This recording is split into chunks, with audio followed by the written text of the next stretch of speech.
This is the Grand Canyon Slam indie wrestling podcast where we talk anything and everything pro wrestling all across the great copper state of Arizona. My name is Marco, and today we are talking AWF, the Arizona Wrestling Federation's last show, All-American Grand Slam from Saturday, June 28th at Bullshooters in North Phoenix. We had a crazy hot crowd right off the bat that did not chill out until the night was over, with the line out to the parking lot. Not exaggerating. Mostly for the AWF debut of Elayna Black, the former Cora Jade of WWE NXT. We also had a huge AWF heavyweight title defense by Chubby Depp against the Goosh, in addition to multiple setups for their coming show. All of that is to come. The next AWF show will be this Saturday, also from Bullshooters, AWF Summer Explosion, this Saturday, the 26th. For anyone who's bothered to pay attention to the pod at all so far, you'll notice that I'm trying something a bit different this time around. Instead of posting an episode directly following the show as a recap or a roundup, I'm trying to use this episode as more of a setup for the next show, more of a here's what happened last month and what to look forward to for this coming week's show. So hopefully this episode will give you a bit of a primer going into Summer Explosion this Saturday at Bullshooters. So without further ado, no need to waste any time. Let's get on into the early access show from AWF All-American Grand Slam. Now, in all honesty, I did miss most of the first match because I wanted to say hi to Elayna Black. Again, if you've listened to the podcast in the past, you've probably heard me mention that she and I worked ring crew together for about a year when I lived in Chicago. So not that she would remember me by any stretch, and she didn't really. Well, she said I looked familiar, so I'm going to count it. I wanted to say hi to her, so I did miss this first match because I've been a big fan of hers since 2018. But this first match was Aaron Creed of Execution going over Dos Equis in what was, I'm sure, a very fun match. Knowing these guys, I'm sure Dos Equis was very athletic and sold like a champ. And I'm sure that Aaron Creed beat the living crap out of him and made him earn it. Well, he lost. He didn't really earn anything. Second match of the pre-show, we had a match I actually saw. Damir Morningstar taking on Ozzy G, an absolute fan favorite. This match was way too much fun to be on the early access show, the pre-show. Although Ozzy is super fun to have on any card, especially this early in the card, because the crowd is just so into him. His energy is so infectious. He's a great way to get the crowd nice and hyped really early, especially the little kids. I'm personally excited to bring my nephew to an AWF show one day, because as long as it doesn't take too many years, he's already 9, but I think he will love Ozzy. Again, Morningstar plays a fantastic, athletic, brawling heel. It plays really well off of Ozzy's flippy, athletic offense. But again, ultimately, I think I've mentioned already, Morningstar does ultimately take the win, overpowering Ozzy in the end. Final match of the early access show, Fresco-Matic versus Moxie Stroke. I still don't have confirmation about whether or not it's Stroke singular or Strokes plural, but I'll say it for the millionth time, because it's still just as true today as it's ever been. Mox has some of the most unique and creative and athletic offense I have ever seen.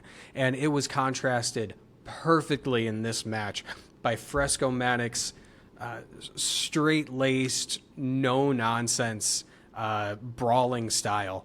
Very similar to the last match with Morningstar versus Ozzy. You had the big brawling heel taking out the athletic, flippy-dippy face that the crowd's super into. And again, similar result as Fresco-Matic does take the win over Moxie Strokes. TBD. I also just want to say that Moxie reminds me a lot of Jeff Hardy. Charismatic, and not in every way, but in the sense that during his peak, he was charismatic, unique, and for the life of him just could not string together a few important wins, especially when he really deserves it. All right, we are moving into the main show. Our opening match of the main card was a 6-man tag match consisting of Cash Cartier, Ray Black, and Chris Evans taking on the team of Anthony Alpha, Taylor Kingsley, and their surprise third partner who got a roaring reaction from the crowd, Mr. Roy Davidson. I gotta be honest, the dude plays such a great heel that I did not see this one coming, but man, he plays a great face too. So the beginning of this match was all about Roy. Kingsley did start out for the face team, but Roy tagged in pretty quickly, probably in response to the crowd chanting Roy Toy and singing a variation of Shawn Michaels' theme song. Roy goes off on the heels just a little bit, but pretty quickly Ray Black tags in and just totally takes the wind out of the crowd's sails in a way that only Ray Black can. The two teams trade back and forth for a while. Everybody kind of gets a chance to show what they can do, show off and show out a little bit. I did miss a little bit of the finish because the dad in front of me was pouring beers for everybody. Good man, no shade. But to wrap things up, some quick highlights. Someone hit a suicide dive that I missed, leading to a Holy S chant. Right after that, Anthony Alpha hits a huge suicide dive, leading to a This Is Awesome chant. Alpha, soon after that, hits a huge top rope diving elbow onto Cash, but Cash still kicks out. Everybody takes turns hitting their finishers, which ultimately ends in Cash and Alpha facing off yet again, which really was the story of this match ultimately. Cash finally catches Alpha in a move I did not see. Again, no shade, sir. Gotta do what you gotta do. And the heels unfortunately win in a very fun, fast, exciting opening match. I usually hate 6-man tags. They feel like, maybe I've been watching too much AEW, but they feel like disorganized spot fests.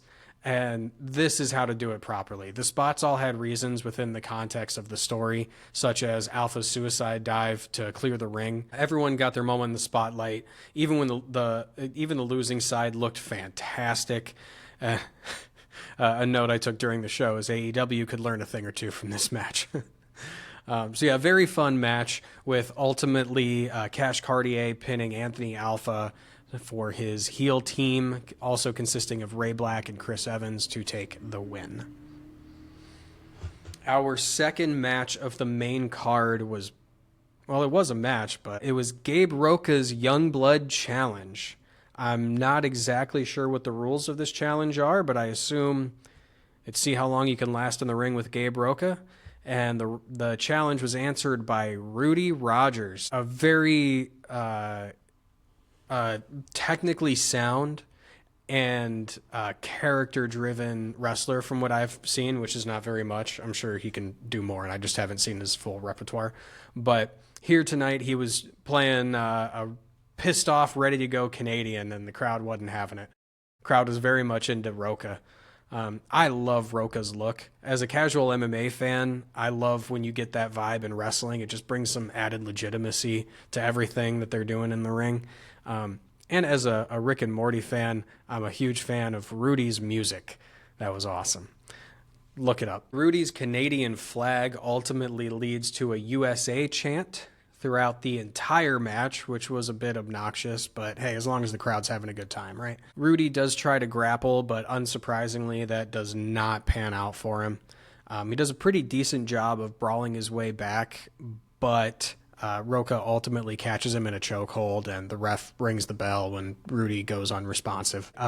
Gabe Roca defeats Rudy Rogers via TKO ref stoppage. I don't know if that first phrase is copyrighted. Moving into our third match, trying to keep the ball rolling, because this was a lot went down on this card. Up next for the AWF Unleashed title, King Khan takes on the champ Big Money Clutch.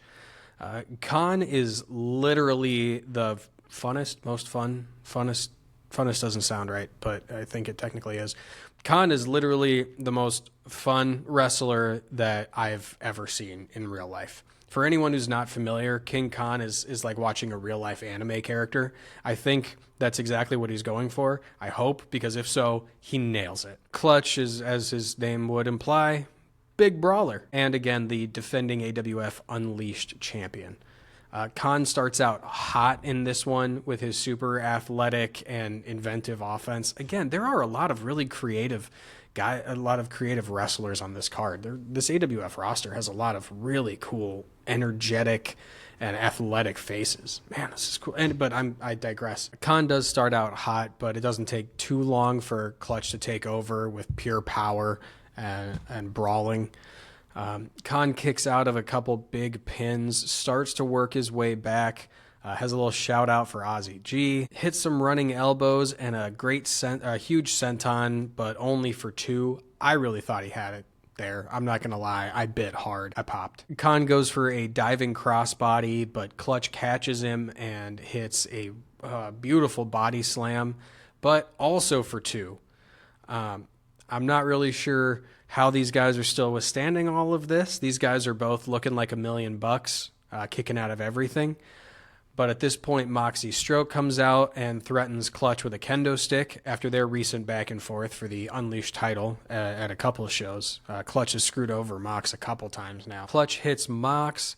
Khan tries to take advantage of the distraction, but unfortunately gets caught with a huge uppercut, and Clutch retains the title. Our first women's match of the night was a triple threat, or supposed to be a triple threat, between SOS, the coolest music on the roster, Hudson Envy, who I personally was not familiar with going into this one, and everyone's least favorite, Fallen Gray, who decided not to come out for this one. Again, SOS enters to the coolest damn music in indie wrestling. I still listen to that song while I write these scripts. Hudson Envy enters, and again, Fallen's music plays, and she simply doesn't come out. It actually plays all the way through. I think twice it played. At this point, we start getting dueling chants from the crowd. We want Fallen. No, we don't.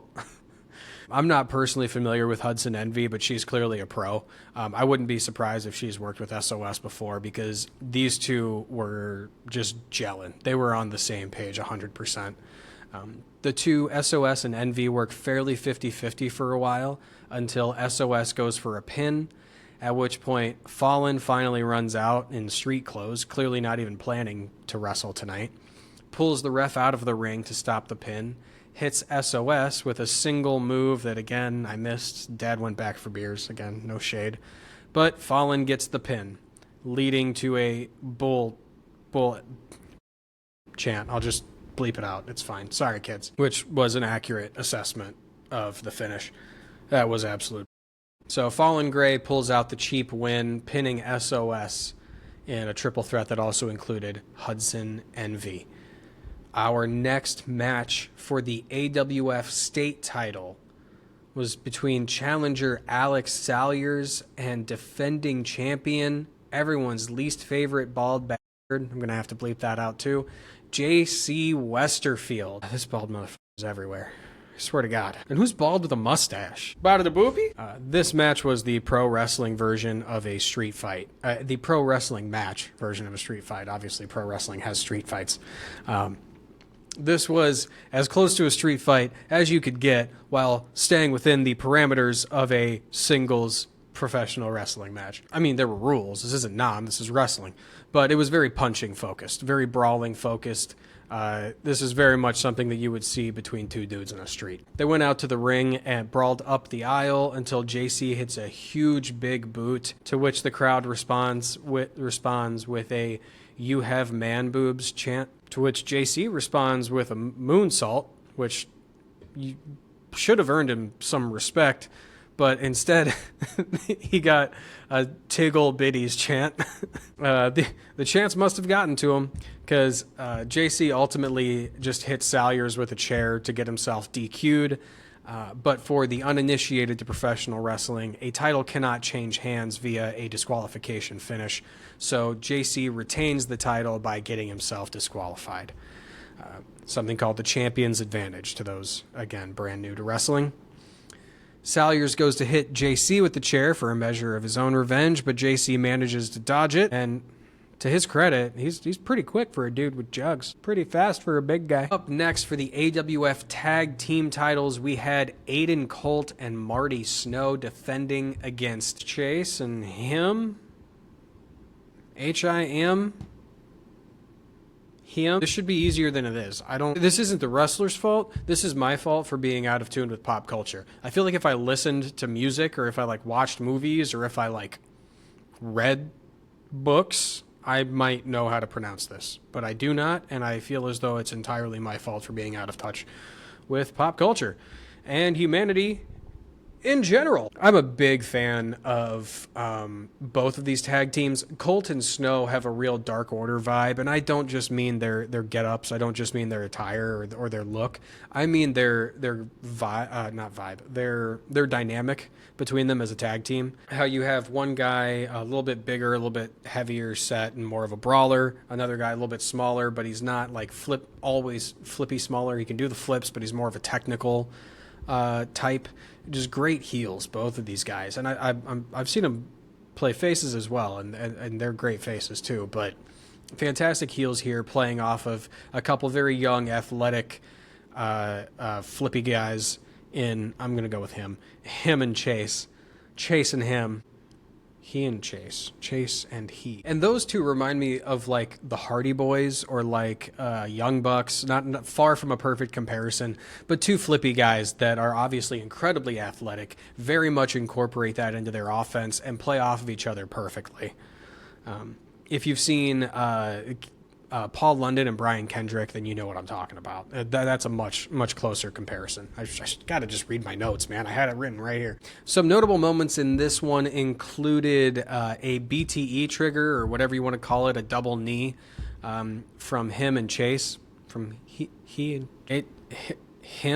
took a massive chop that earned some crowd sympathy for real, and Snow treats him to the most violent, disgusting, sadistic purple nurple I've ever seen. Both teams hit some perfectly coordinated tag moves, including the signature powerbomb clothesline combo by Snow and Colt onto Chase. But Chase manages to kick out, which I could be wrong. Somebody correct me in the comments if you remember, but I think at the prior show, at a prior show, that was the move that finished off Chase. So I think they're showing some growth and some evolution out of these young guys.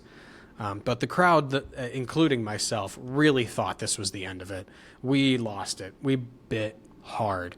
The faces start to come back a little bit, but Snow distracts the referee, and Colt hits both guys between the legs. The heels get the pin and the win, and they retain the titles.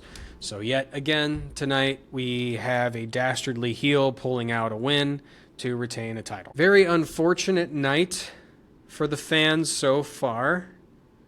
I don't think we've had a single face win tonight, unless you count Gabe Roca's match, which wasn't a full match, but that's a rough night, man. With that said, let's move into debatably the most exciting moment of the night, or the match leading to the ending in the most exciting moment of the night.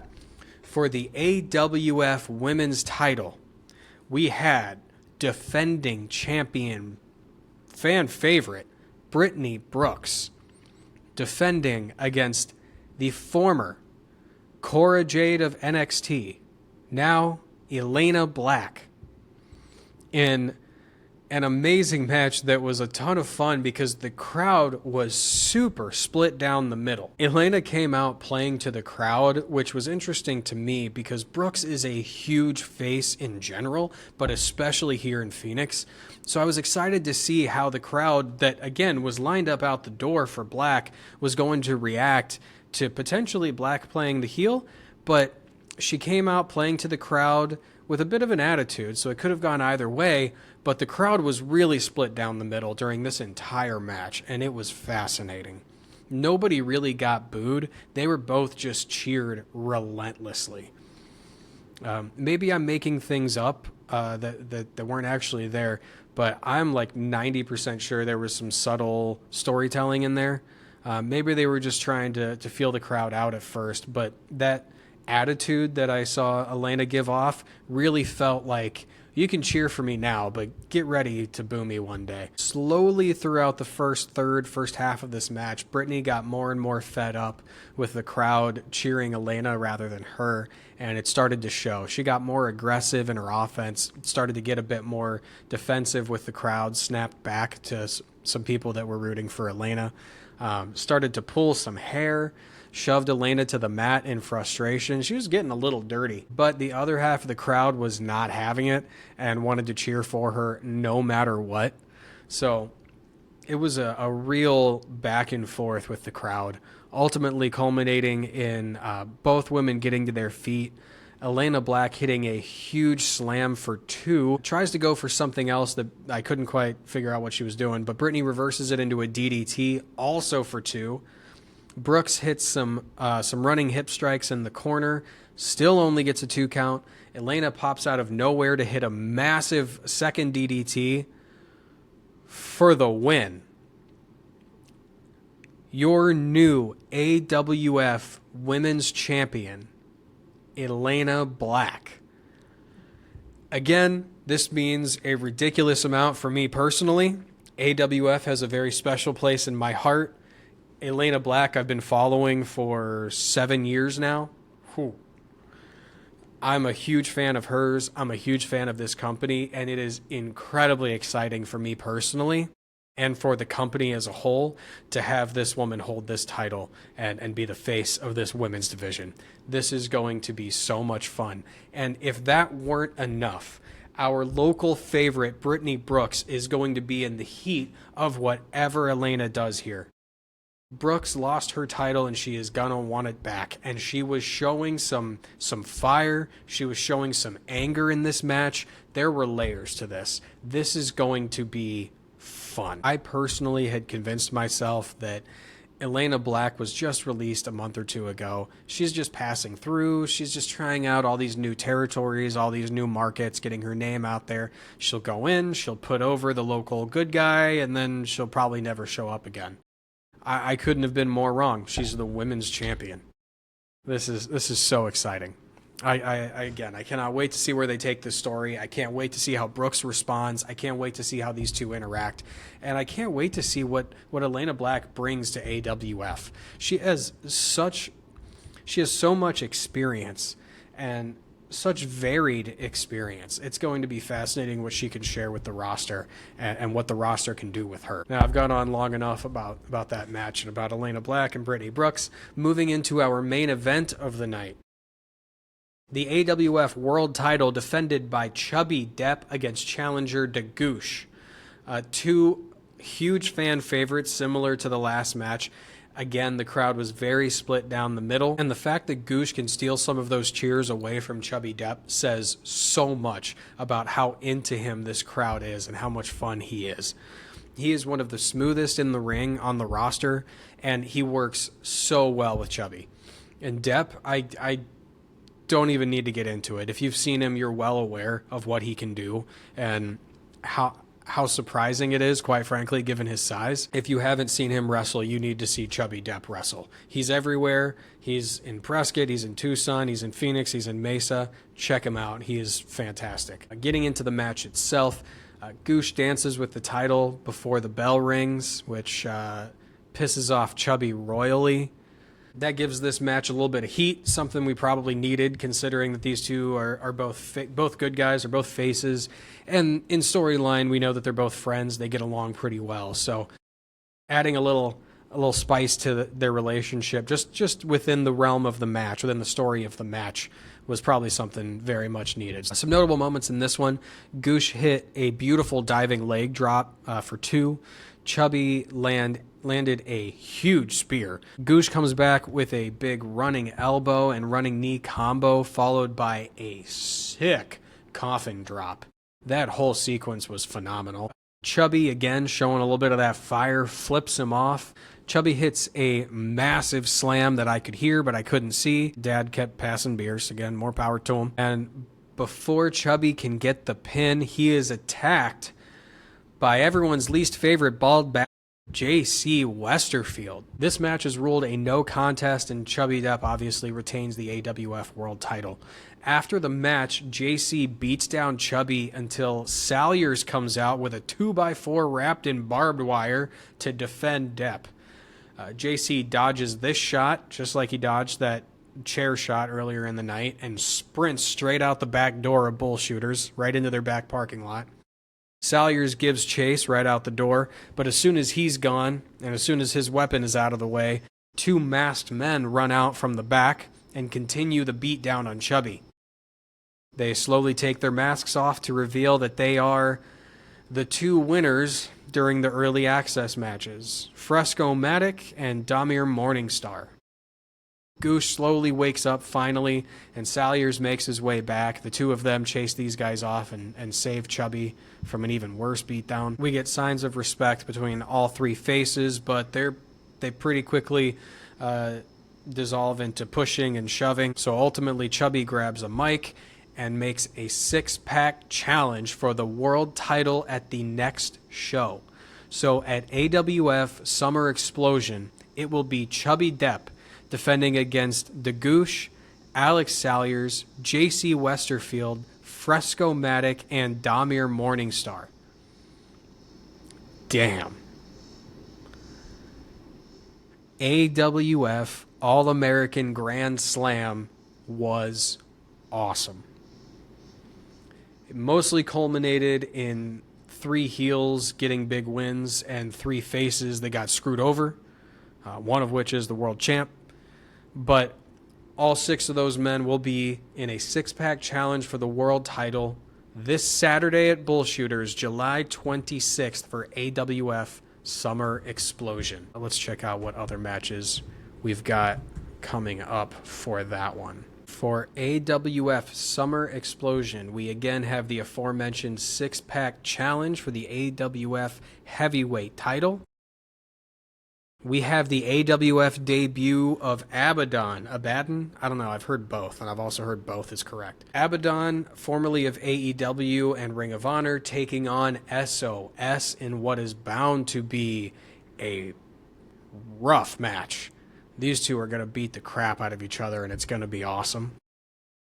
We have the AWF debut of formerly WWE's Elektra Lopez, now known as Carissa Rivera, taking on Fallen Gray. Cosmo Orion, who has been on fire lately, especially since taking on Mustafa Ali in an amazing match a couple months ago, will be taking on Chris Evans, who is coming off of that 6-man tag win. Aiden Colt and Marty Snow will defend the tag titles against Sky High. We have Lorenzo taking on Watson in what is probably going to be an amazing technical masterpiece. We have Clutch defending the Unleashed Championship against Gabe Roca, who is on fire. Moxie Strokes, it is plural, taking on King Khan. Oh, these two are friends. This is going to be so much fun and so interesting. This is a match to watch. Oh, I want to see that match. Anthony Alpha and Cash Cartier go one-on-one in a culmination of their big rivalry that's lasted the last several months. As that tag team finally finishes its implosion. Ray Black takes on Taylor Kingsley. Good luck, Taylor. You're going to come out of that one black and blue. And Ozzy G on the early access show takes on Jimo Kaminari. That is going to be some flippy fun. Roy Davidson against Dos Equis on the early access card. And Aaron Creed taking on Mighty Mike. Good luck, Mike. Oh, what a card. Oh, what a card. Oh, this show is going to be awesome. Oh, no, I'm not going to be there. So again, that is AWF Summer Explosion from this coming Saturday, July 26th at Bullshooters in North Phoenix. Do not miss that show, especially if you are already in the Phoenix area. That is going to be so much fun. Coming up next for myself here on the pod, I will be, hopefully, for anyone paying attention, I'm not very good at sticking to a schedule, but should be dropping an episode on PCW, Phoenix Championship Wrestling's latest show, live on Broadway just a couple weeks ago. And then this past weekend, I went to my first Rockstar Wrestling Alliance show down in Tucson, which was a blast. That was a very unique experience, and if you've never been, I recommend it, but more on that to come hopefully this week. Shows coming up all across Arizona. Just in the next week, we've got 4 on my radar. This coming Thursday, the 24th, we have Prescott Pro Wrestling. I don't know much about the territory of Northern Arizona, so to speak. Prescott's the only company I'm familiar with up there. But Prescott is well served with Prescott Pro. That is a fantastic company, very professionally run, wonderful production value. That is not one to miss if you're up north already. If you're in Phoenix, I'll be making the road trip up there. I've got a hotel booked for Thursday night, so that's going to be a blast. If you miss it, you're going to regret it. Saturday, down south, we have Thunder Mountain Wrestling in Douglas, all the way down on the border. I will be down there myself. Again, already got a hotel set up for that. And the aforementioned AWF here at Bullshooters in Phoenix. The following day, Sunday, the 27th, also at Bullshooters, AWWA, the American Warrior Wrestling Alliance. I believe this is their first show under new management. This is going to be super exciting.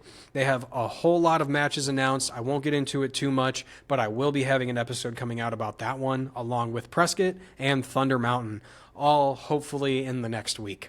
Although, we'll see how this one goes, because if I get a lot of listens leading up to this, then I might just wait until these companies' next show to post those episodes, but we'll cross that bridge when we come to it. So, that is what I've got coming up. That is what AWF has coming up. That's what the pod has coming up. That's what Arizona Pro Wrestling has coming up.